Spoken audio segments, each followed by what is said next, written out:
आप लोग जानते हैं कि भाई राजा राम फिल्म का भाई शूटिंग भाई काफ़ी चल रहा है, जो कि खेसारी जी का, जो कि आप लोग इसमें दिख रहा होगा, जो कि भाई राम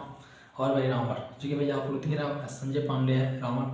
जो कि भाई पहले आप लोग समझ लो खेसारी जी कितना बजट लगाना है, कितना मैंने बजट का फिल्म होने वाली है, वीडियो में आप लोग बन रही है। आप लोग जानते हैं खेसारी जी का, जो कि भोजपुरी इंडस्ट्री का ऐसा कोई स्टार नहीं भाई इतना भाई बजट लगा रहा है, जो कि भोजपुरी में, जो कि राजा राम फिल्म निकाल रहा है, जो कि समझ रहे हो। तो आप लोग समझते हैं जो कि रामायण जैसा फिल्म आएगा, रामायण भाई सीरियल है, जो कि 3 बार देखोगे तो भाई खत्म नहीं होगा रामायण, पर यार फिल्म में 2 घंटा में खत्म हो जाएगा, 2 अढ़ाई घंटा में, क्योंकि आप लोग स्क्रीन दिख रहा हो, जो भी राम है इसमें सीता और लक्ष्मण है और रावण भी है,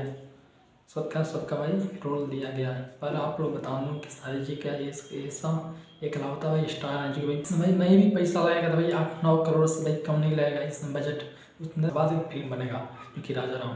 जो कि भाई आप लोग दिख रहे हैं ना। पर आप लोग बता दूँ कि संघर्ष 2 आया तो भाई कितना तहलका मचा रहा था, क्योंकि वहाँ पवन सिंह का फिल्म भी फेल हो गया। तो समझ लो भाई ये फिल्म आया भाई भोजपुरी इंडस्ट्री में कितना तहलका मचाया गया, इंडिया में अपना कितना तहलका मचाएगा, जो कि भाई मल्टीप्लेक्स भी आएगा, तो देखेंगे और पसंद भी करेंगे। पर आप लोग बता दो इस समय भाई काफ़ी शूटिंग चल रहा है, आप लोग काफ़ी शूटिंग चल रहा है, जो कि भाई कंटिन्यू, जो कि भाई गॉडफादर भी आने वाली है, रंग बसंती भी आने वाली है, इसमें मेहरबान भी आने वाली है, और पवन भैया का वहाँ फिल्म एक भी आने वाली नहीं है, क्योंकि लखन का शूटिंग में चल रहा है। पर यार खेसारी जी कितना फिल्म आने वाली है, क्योंकि भाई आप लोग खुद देख सकते हैं, जो कि 5-6 फिल्म अभी भाई आने वाली है। तब के लिए भाई नमस्कार, वीडियो को लाइक करना, चैनल को सब्सक्राइब